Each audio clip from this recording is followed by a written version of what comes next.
Vamos a empezar con la exposición bíblica. ¿Sabéis lo que me sucede a mí cuando llego a taller de predicación? Que me parece como si estuviera en un curso de cocina, en un sentido, ¿vale? Como si todo el mundo viniera a aprender a cocinar en vez de a disfrutar de los platos. Y yo creo que se pueden hacer ambas cosas. Que, claro, venimos a aprender, y venimos a aprender lo que es el segundo año de taller de predicación, que es cómo predicar el Antiguo Testamento. A lo largo de todos los encuentros que vais a tener, y vais a tener a dos ponentes ante los cuales yo no soy más que una mota en el suelo, ¿vale? O sea, pase lo que pase hoy, todo va a ir a mejor, ya os lo adelanto, ¿vale? Os va a venir Esteban Rodeman y os va a venir Stuart Park, nada menos. O sea, qué responsabilidad. Pero bueno, dicho esto, ellos se van a encargar de los géneros literarios del Antiguo Testamento, es decir, hoy vamos a ver lo que es cómo predicar la narrativa y cómo predicar la ley. Luego veréis cómo predicar la poesía, claro, a alguien le ha tocado el caramelito, y cómo predicar la profecía. Sí, ¿verdad? ¿A qué eso mola más? Ya, a mí me toca la ley. También mola, ¿no? Bueno, espero que sí. Pero lo que sí que me gustaría es que, independientemente de que hayáis venido con un espíritu hambriento por aprender y por construiros a vosotros mismos como siervos del Señor que llevan su palabra a otras personas, que también permitáis que la palabra del Señor permee en vuestros corazones hoy. ¿Vale? Que no solamente vengamos a aprender cómo cocinar, sino que podamos disfrutar de los platos que preparemos y que el Señor nos saque de aquí de una manera diferente a como hemos entrado. ¿Os parece bien? Por eso lo que es la exposición bíblica, el mensaje, con esto no estoy diciendo que no me examinéis, examinadme y evaluadme correctamente, pero disfrutad del mensaje, si es que soy capaz de ello. Hemos llamado al mensaje el primero, y la lectura que tenemos para hoy es Deuteronomio 6, versículos del 1 al 9, y con esto ya os doy una pauta de que vamos a estar hablando de la ley.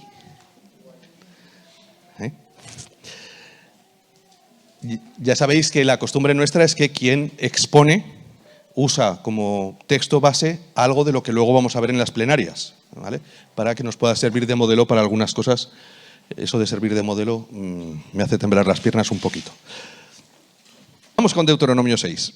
Dice así, vamos a leer del 1 al 9, ¿de acuerdo? Deuteronomio 6, versículos del 1 al 9. Yo voy a leer en la versión Reina Valera 60, que creo que es la que van a poner ahí.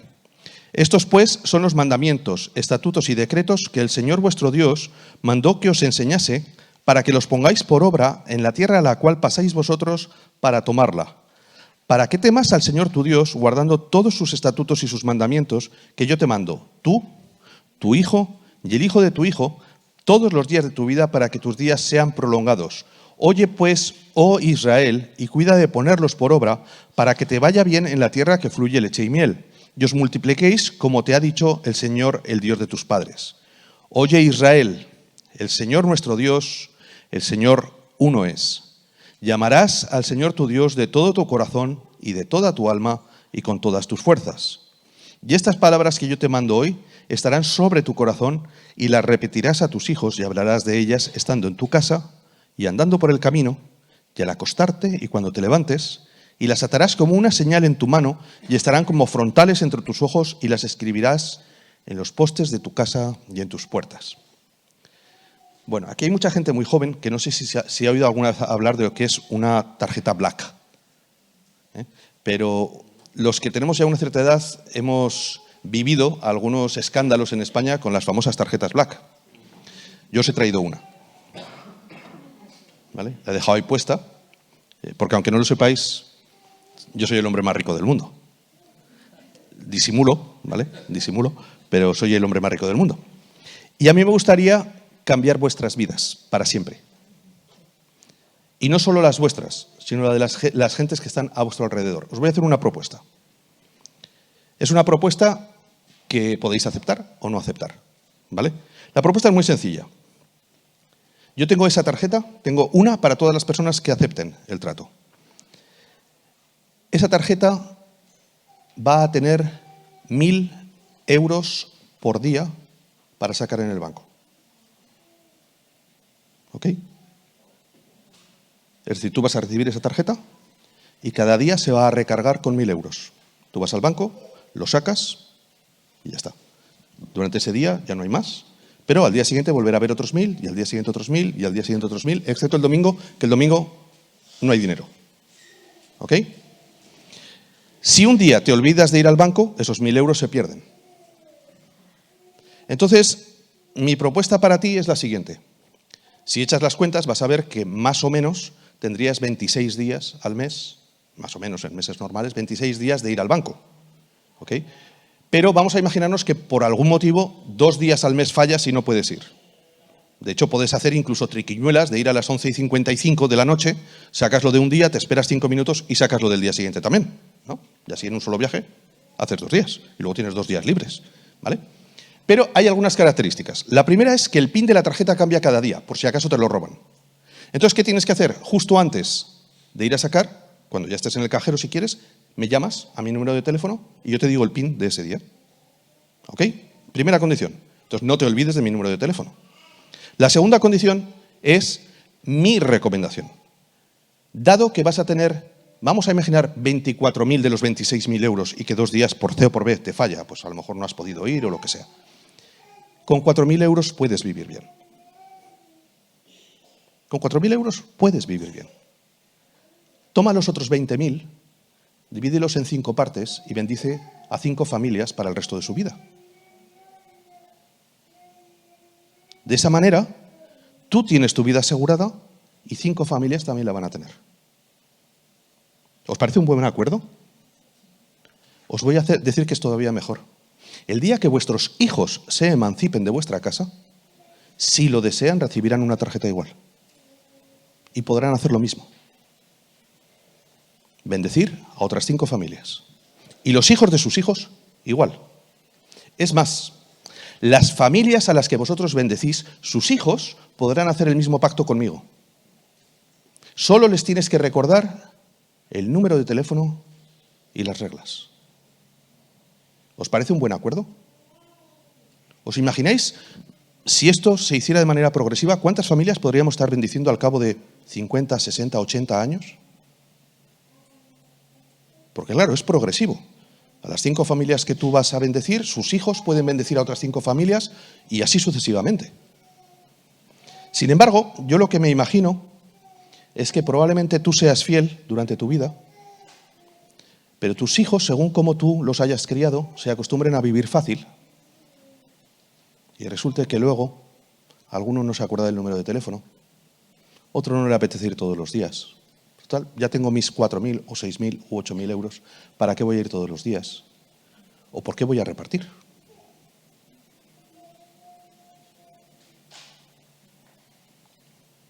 Moisés le ha entregado al pueblo los mandamientos del Señor. Antes de este texto, antes del texto que hemos leído, Moisés ha entregado los mandamientos. Fijaos, Dios ha sacado a Israel de Egipto. ¿Cuántos años estuvo Israel en Egipto? ¿Decidlo en alto? 400. ¿Sabéis que cuando vemos los números en la Biblia muchas veces no hacemos el trabajo de ponernos en la situación? ¿Alguien se acuerda de sus antepasados en el año 1624? ¿No? ¿No os acordáis de quiénes eran vuestros antepasados en 1624? ¿Y de lo que hacían y de lo que decían? Solo han pasado 400 años. ¿Os dais cuenta de la cantidad de tiempo que son 400 años? La generación que sale con Moisés de Egipto es una generación que lleva 400 años viviendo en Egipto. Tan sencillo como eso. Lo que ocurre es que hay una diferencia, y es que en el caso de los israelitas, ellos se habían preocupado de transmitir de padres a hijos las historias que los habían llevado hasta allí. La historia de Abraham, la historia de Isaac, la historia de Jacob y la historia de José. Habían llegado hasta Egipto por una cuestión de hambre, pero el Señor había prometido que un día los sacaría.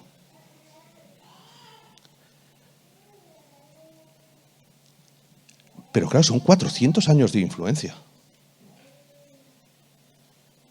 Si miramos a nuestras generaciones jóvenes, fijaos lo que pueden hacer 20 años de influencia. Si vamos a 40 años, o sea, si ahora mismo pensamos en las iglesias evangélicas y los jóvenes de los años 80-84 y comparamos con los jóvenes de ahora, hay muchas diferencias. Multiplicad eso por 10. Esta gente había vivido en medio de un pueblo que adoraba a montones de dioses. Dioses con forma normalmente mixta de animal y persona o de dos animales juntos. Y había un enorme elenco de ellos. Tenías un dios para lo que querías. Y casi todos asociados con fenómenos naturales. El sol, la luna, el invierno, el verano, el Nilo, la sequía, etcétera, etcétera, etcétera.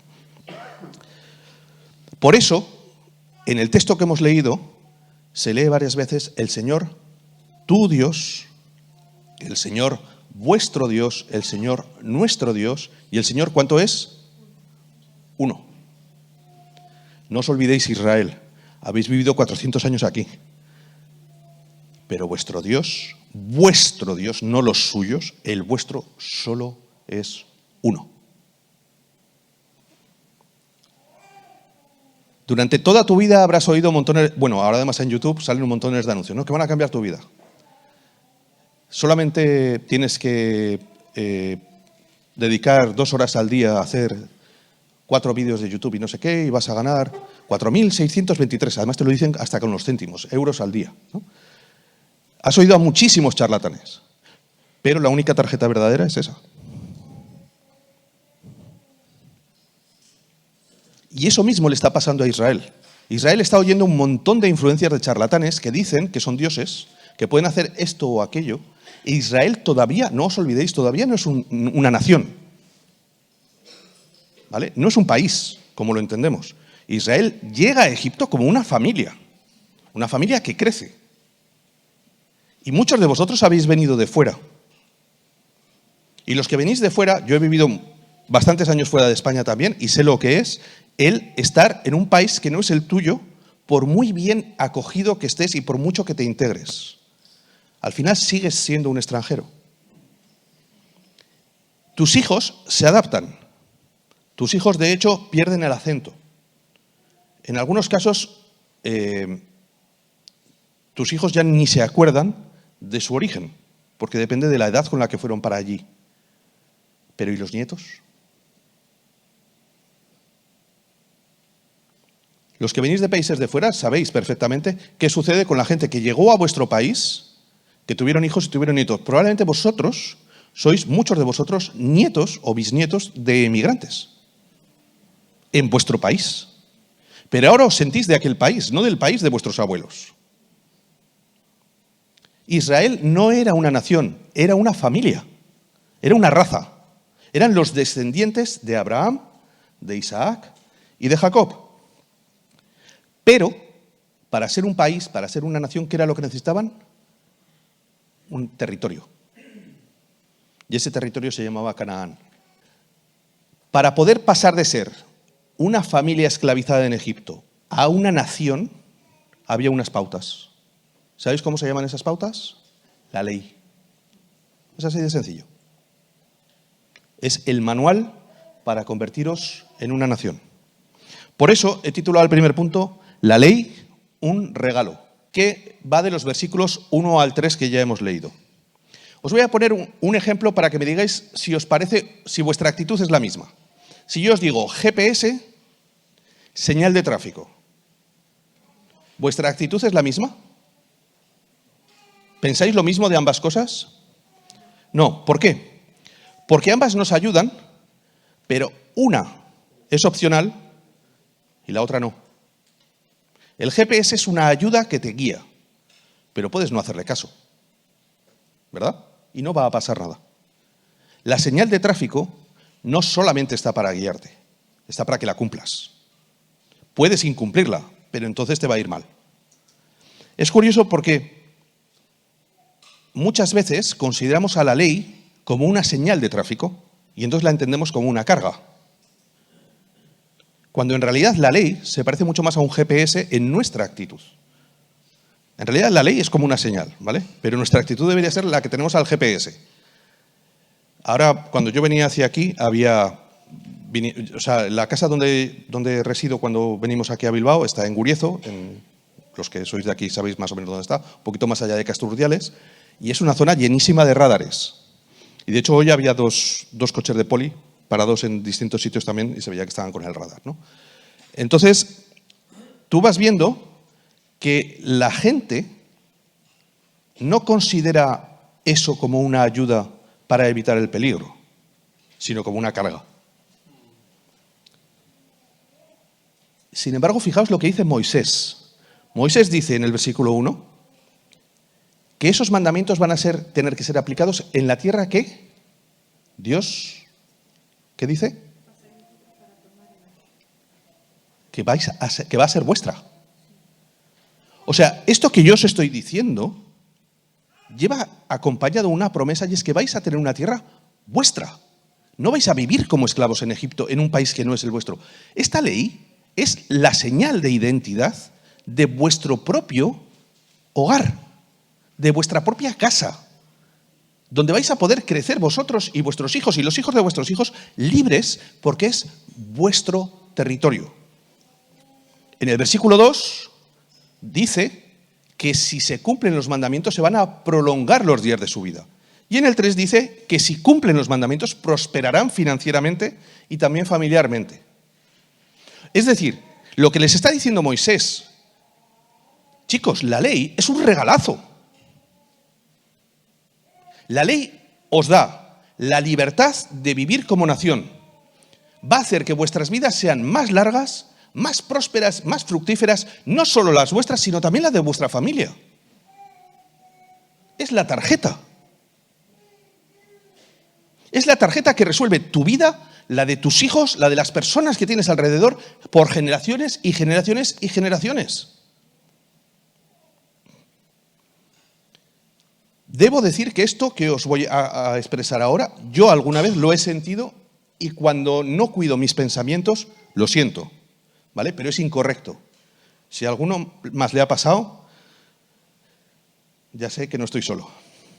A mí me da la impresión a veces de que Dios nos ha dado la ley para fastidiarnos. ¿Es correcto? No, es incorrectísimo. Pero a veces me siento así. Como si la ley estuviera dada para decirme todo lo que no puedo hacer, que está guay. Me acuerdo de una canción de Roberto Carlos, no el futbolista, sino el cantante. Ambos tienen suficientes años como para que la mitad de los que estáis aquí ni sepáis quiénes son. Roberto Carlos decía, el cantante, que todo lo bueno es ilegal, inmoral o engorda. ¿Vale? ¿No os da la sensación de que es así? ¿No pensáis a veces en la ley como el aguafiestas? ¿El cortarrollos? ¿Al Señor le gusta fastidiarnos? Pero claro, te pones a pensar en cómo el Señor les dio la ley y lo que Moisés les dice y tienes que hacerte una pregunta. ¿Moisés les dijo eso a los israelitas solo para ellos y solo en aquel momento? ¿O la ley sigue sirviendo para mí hoy, aquí? Porque cuando Pablo le dice a Timoteo que toda la Escritura es inspirada por Dios, se está refiriendo a esto. Y cuando dice que es útil para que yo sea perfecto, se está refiriendo a esto. Porque el Nuevo Testamento no existía. Así que yo debo entender que cuando Moisés le dice a Israel, si cumples estos mandamientos, te irá bien a ti, a tu familia, etcétera, etcétera. Si yo cumplo esos mandamientos, me irá bien y a mi familia, y etcétera, etcétera. Es decir, esa tarjeta no fue un regalo para Israel, es un regalo también para mí. Solo tengo que aceptarla.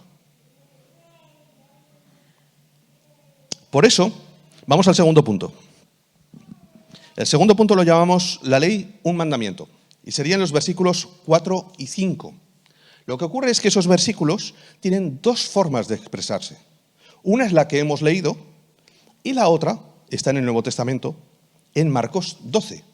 Aquí, evidentemente, si el Señor ha explicado un pasaje, vamos a leer lo que Él dijo, ¿no? Porque nadie mejor que el Señor Jesús sabía lo que significaba este pasaje.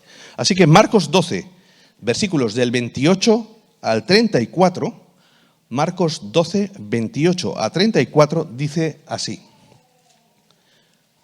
Vuelvo a leer en Reina Valera del 60. Acercándose uno de los escribas que los había oído disputar y sabía que les había respondido bien, le preguntó, ¿cuál es el primer mandamiento de todos? Ahora os lo sabéis porque lo hemos leído en Deuteronomio. Jesús le respondió, el primer mandamiento de todos es, oye Israel, el Señor nuestro Dios, el Señor uno es. Vamos a decirlo bien alto. El Señor nuestro Dios uno es. Ese es nuestro Dios. Y amarás al Señor tu Dios con todo tu corazón, y con toda tu alma, y con toda tu mente, y con todas tus fuerzas. Este es el principal mandamiento. Hasta aquí es Deuteronomio. Pero ahora el Señor añade otro pasaje que también está en el Antiguo Testamento y que dice lo siguiente, y el segundo es semejante. Ojo, que esto es importante. El primer mandamiento es amarás al Señor tu Dios con todo, pero el segundo se le parece muchísimo y es amarás al prójimo como a ti mismo. No hay otro mandamiento mayor que estos. Y entonces el texto dice que el escriba, es decir, aquella persona que era un súper mega estudioso de la palabra de Dios, le dijo, bien maestro, verdad has dicho, que uno es Dios y no hay otro fuera de él, y el amarle con todo el corazón, con todo el entendimiento, con todo el alma y con todas las fuerzas, y amar al prójimo como a uno mismo, es más que todos los holocaustos y sacrificios. Jesús entonces, viendo que había respondido sabiamente, le dijo, no estás lejos del reino de Dios, y a ninguno osaba preguntarle. Cuando hablamos de la ley, tenemos que especificar que nuestro concepto de la ley no es el mismo que tenía Israel. ¿Vale? Nosotros cuando hablamos de la ley, normalmente parece que pensamos en los mandamientos. Cuando digo los mandamientos no me refiero solo a los 10, a todos los mandamientos. Pero cuando un israelita hablaba de la ley, se refería al Pentateuco entero, desde Génesis hasta Deuteronomio, ¿vale? Los 5 libros. Ellos llamaban la ley a los 5 libros de Moisés. Por eso, por ejemplo, se oye hablar de la ley y los profetas, o de Moisés y los profetas. Y por eso en la Transfiguración aparecen Moisés, ¿y quién? Cada uno representando a las 2 grandes secciones de la enseñanza del Antiguo Testamento. Porque aunque algunos prefiráis oír la ponencia de la poesía, los que aparecieron fueron Moisés y Elías, no apareció David. No, con esto no estoy diciendo que la poesía no sea importante. Pero a ver, tengo que publicitar un poco los temas que vamos a dar nosotros, ¿no? ¿Habéis oído hablar de los 10 mandamientos? Vale, ¿por qué el Señor da 10 mandamientos cuando luego va a dar una ristra enorme de mandamientos después, de otros preceptos? ¿Para qué dar 10? ¿No? Si luego ya venían todos los demás. Bueno, el decálogo, que es como se le llama a los 10 mandamientos, no tiene tiempo. Es perpetuo. Podríamos decir que lo que los 10 mandamientos significan son las reglas que tú tienes que hacer como administrador, no te olvides de eso, administrador de la fortuna que yo te doy. La fortuna no es tuya, la fortuna es mía. Tú lo que vas a recibir van a ser 1.000 euros por día. Los vas a administrar, pero no te olvides de que quien te los da soy yo. Quien recarga esa tarjeta soy yo. Y a quien tienes que llamar cada día para que te dé el PIN es a mí. No te olvides de eso, no pienses que proviene por ti, porque te equivocarás.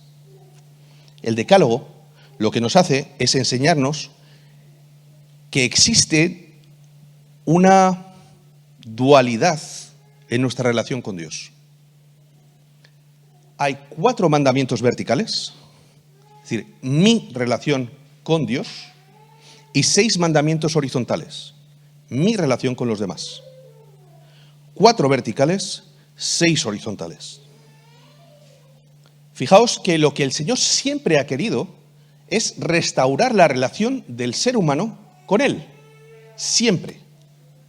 Y lo que el Señor hace es decirle a un pueblo, mira, yo te doy toda esta bendición, pero no es para que te la quedes, es para que todas las naciones te vean y digan, yo quiero eso. Si Israel cumplía la ley, Israel se iba a convertir en la nación perfecta, entre comillas. Digo entre comillas porque evidentemente no somos perfectos al cumplir la ley.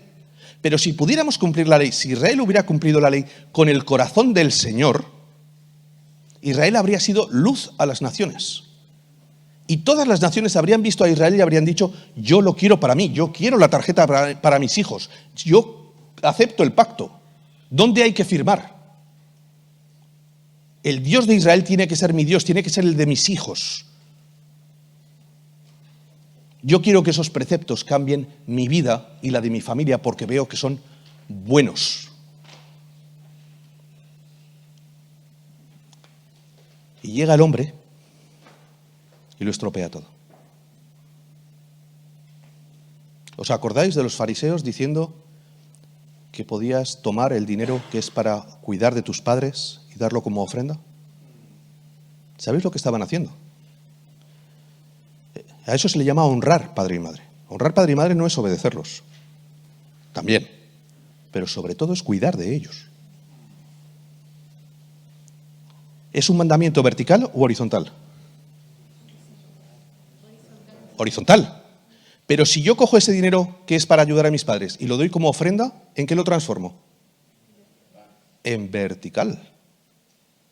Estoy alterando el orden que Dios ha preparado. Dios dio 4 mandamientos verticales y 6 horizontales. No estoy diciendo que sean más importantes unos que otros por ser 4 y 6. Es que son 4 y 6. Si yo tomo uno de los horizontales y lo transformo en vertical, pretendiendo ser más santo, el Señor me va a mirar y me va a decir, ¿pero qué estás haciendo? Funciona bien como está. Usa los 4 mandamientos verticales para tu relación conmigo y los 6 horizontales para tu relación con los seres humanos. No pretendas ser más santo que yo, porque no funciona. Ese dinero tienes que dárselo a tus padres porque así me honras a mí. Cuando tomas ese dinero y me lo das a mí como ofrenda y dejas a tus padres tirados, yo veo esa ofrenda y me da asco. No es que no la acepte, no, es que me da asco. Porque estoy viendo sufrir a personas que yo no quiero que sufran. Es un mandamiento horizontal. Y ahora os pregunto, ¿cómo están vuestros mandamientos horizontales? ¿O pensáis que nuestra vida de santidad es solo servir al Señor? Y las personas nos dan igual.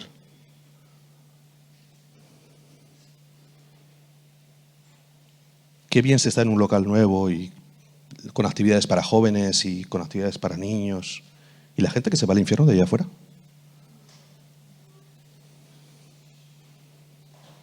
Tu vida está siendo como lo que debería ser Israel, luz a las naciones para que te vean a ti y a tu familia y digan, yo quiero eso para mi familia. ¿Es así? ¿Está siendo tu vida así? ¿O estás más preocupado de lo que tienes que hacer aquí? Porque si estás más preocupado de lo que tienes que hacer que de las personas a las que tienes que servir, estás cambiando los mandamientos horizontales por los verticales y estás haciendo exactamente lo mismo que hicieron los fariseos. Cuando le damos más importancia a las cosas que a las personas, a las actividades que a las personas, a los ministerios que a las personas, a los locales que a las personas, estamos transformando el orden de Dios y estamos pervirtiéndolo y estamos convirtiéndonos exactamente en aquello que criticamos cuando leemos la Biblia y vemos a los fariseos. Recuerdo al pastor Ángel Manuel diciendo, hemos convertido las iglesias en spas para santos y deberían ser centros de desintoxicación de pecadores. Pretendemos que la gente sea santa para ser cristiana en vez de ser cristiana para ser santa. Y nos hemos olvidado que nosotros estábamos como esclavos en Egipto. Y fue el Señor el que nos sacó. Que eso no es nuestro, que nos lo han dado. No se puede amar a Dios y no amar al prójimo. No se puede. No puedes venir aquí el domingo a cantar alabanzas, salir de aquí, irte por esa puerta, llegar a tu casa y poner a caldo a todo el mundo en la mesa con tus hijos. No puedes.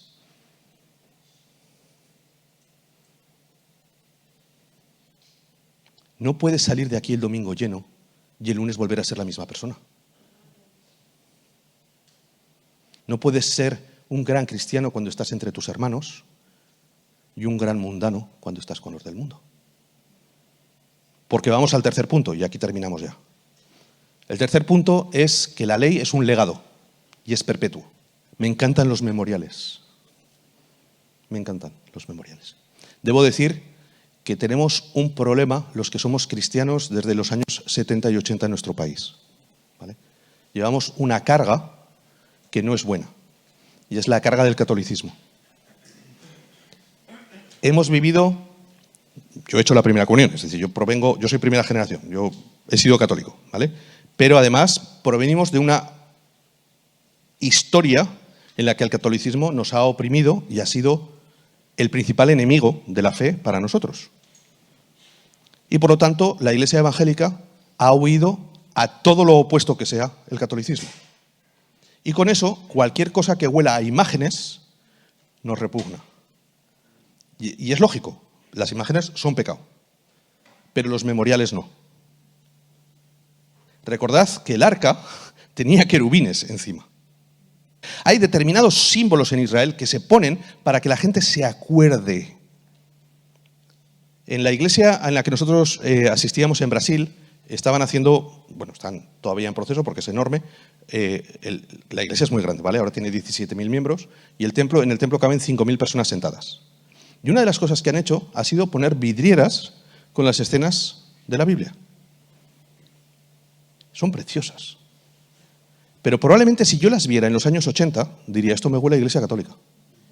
Yo tengo en mi casa memoriales. Tengo el privilegio de vivir en Galicia, que si pensáis que esto es bonito... No soy gallego, así que lo digo objetivamente, ¿vale? De hecho, provengo de Zaragoza, que es un desierto, así que imaginaos. Todas las ventanas de mi casa dan al mar. Yo lo tengo así de frente, tengo la mesa apoyada en la pared y la pared da al mar. Y a mi izquierda, en un armario, tengo un armario ropero con una puerta blanca y ahí me he colgado 5 versículos que han marcado mi vida. Con una imagen, me los he diseñado, pim pam, les he puesto el texto, con una imagen alusiva. 5 versículos que son, o bien porque es algo que el Señor me ha dado a mí como una instrucción directa, versículos que son claves para mí, o versículos que han sido una respuesta en un momento concreto de mi vida. Es verdad que el Señor responde muchísimas oraciones, pero los que lleváis años con el Señor y habéis depositado vuestra vida de verdad en confianza, ¿verdad que tenéis algunos momentos que han quedado marcados ahí? Pues esos momentos yo los tengo impresos en mi armario. Son mi memorial. Y lo que Moisés le dijo al pueblo es, tenéis que hacer un memorial. Tenéis que poner esto para que todos los días lo veáis vosotros y vuestros hijos constantemente. A Moisés no le preocupaba solo ese pueblo, le preocupaban las generaciones que estaban por venir. Y yo os pregunto, ¿cómo vamos a transmitir ese mensaje? ¿Cuáles van a ser nuestros memoriales? ¿Sabéis que cada predicación que hacéis puede ser el memorial para una persona? Sin saberlo. Muy probablemente ni sabes lo que está sucediendo en el corazón de alguien y el Espíritu Santo está trabajando de una manera que no te lo puedes imaginar y para esa persona ese día es el primero de una nueva vida. Y ese día va a ser un memorial y a lo mejor tu predicación lo es. Y años después te vienen a ver y alguien te dice, ¿te acuerdas de tu tarjeta? Me cambió la vida. Es una responsabilidad, pero qué bonita. Tenemos un legado. El Señor, nuestro Dios, uno es. Debemos amarlo con todo y amar al prójimo como a nosotros mismos. Horizontal, vertical. No nos olvidemos de los dos. El primer mandamiento es una prioridad en nuestras vidas. Y yo ahora os diría lo siguiente. ¿Sabéis? Estaba traduciendo un material que me encantó porque era de una persona que trabaja hace muchísimos años en ministerios de adolescentes y afirmaba lo siguiente. Las iglesias no se han dado cuenta hasta hoy que el principal motor evangelístico son los adolescentes. Y los tienen arrinconados en muchos casos. Ahí, deja a ver si crecen, a ver si maduran. Vamos a ir poniéndolos en el multimedia como mucho, a que afinen los instrumentos y 4 cosas más. Son el motor evangelístico. Pero tenemos que dejarles un legado. ¿Qué legado le vas a dejar a tus hijos? A los niños de la escuela dominical. A los compañeros de clase de tus hijos, primos, sobrinos, etc. ¿Te has dado cuenta de que hay algún obstáculo en tu vida que te está impidiendo amar a Dios o amar al prójimo? ¿Eres de los que corre para entrar al ascensor en vez de esperar a la persona de al lado? ¿Cuál va a ser tu legado? ¿Estáis aquí para aprender a predicar? No. Si fuera eso sería una carga enorme. Estáis aquí para aprender lo que el Señor quiere que transmitáis a otros a través de su palabra.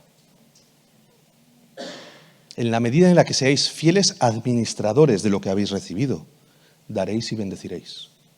Y ahora lo que vamos a hacer va a ser responder al Señor. O si os ha dicho algo, es de buena educación responder. Vamos a cerrar los ojos, vamos a orar. Voy a pedir que 2 personas, voluntariamente, 2 personas, se pongan de pie, una tras otra, y oren en voz alta.